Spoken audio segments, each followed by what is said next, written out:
जय गुरु जी। जब वीरभद्र ने दक्ष का विनाश कर दिया तो सभी देवता, विष्णु जी, ब्रह्मा जी और सभी देवता, ऋषि मुनि सब शिव के पास गए क्षमा याचना करने के लिए।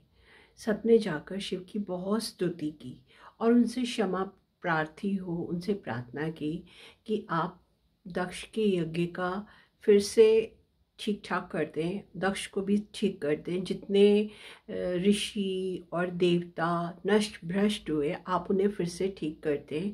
आप ही सबके पिता हैं, हम सबसे गलती हुई, आप हमें माफ़ी दे दें। तो इस प्रकार उन्होंने कई प्रकार से शिव की स्तुति की, जिससे प्रसन्न होकर शिव ने सबको फिर से जीवन दान दिया। उन्होंने भृगु की दाढ़ी ठीक कर दी, पूषा के टूटे हुए दांतों को ठीक कर दिया। भग देवता को बोला कि तुम सूर्य की नेत्रों से देखोगे। इसी तरह दक्ष का सिर जो वीरभद्र ने जला दिया था हवन कुंड में, उस सिर की जगह उन्होंने बकरे का सिर लगा दिया। और दक्ष भी शिव शिव करता हुआ उठ खड़ा हुआ। वो शिव से बहुत अपनी गलती के लिए माफ़ी मांग रहा था। उसको बहुत ग्लानि हो रही थी कि उसने अपने अहंकार के अंदर आकर कितना विनाश कर दिया, और शक्ति जो उसके घर आई थी, उस शक्ति का भी उसने निरादर कर दिया। तो उसको बहुत आत्मग्लानि हो रही थी और वो बहुत दुखी था। फिर उसने शिव की स्तुति की और उनसे क्षमा याचना की, तो शिव ने प्रसन्न होकर उनको क्षमा कर दिया।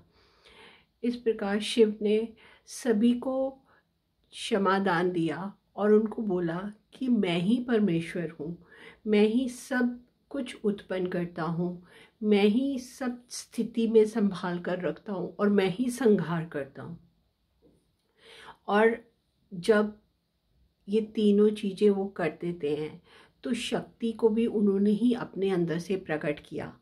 तो जो शक्ति थी सती के रूप में दक्षयायनी होकर दक्ष के घर पैदा हुई थी, जब उन्होंने वहाँ पर अपना शरीर त्याग दिया तो फिर शिव से मिलने के लिए उन्होंने हिमालय के घर उनकी बेटी बनकर मेनका की गर्भ से पार्वती के रूप में, गौरी के रूप में जन्म लिया। तो इस प्रकार शिव और पार्वती दोबारा से फिर से एक हुए और उन्होंने पूरी सृष्टि को, पूरे संसार को खुशियों से भर दिया। Thank you Guru ji.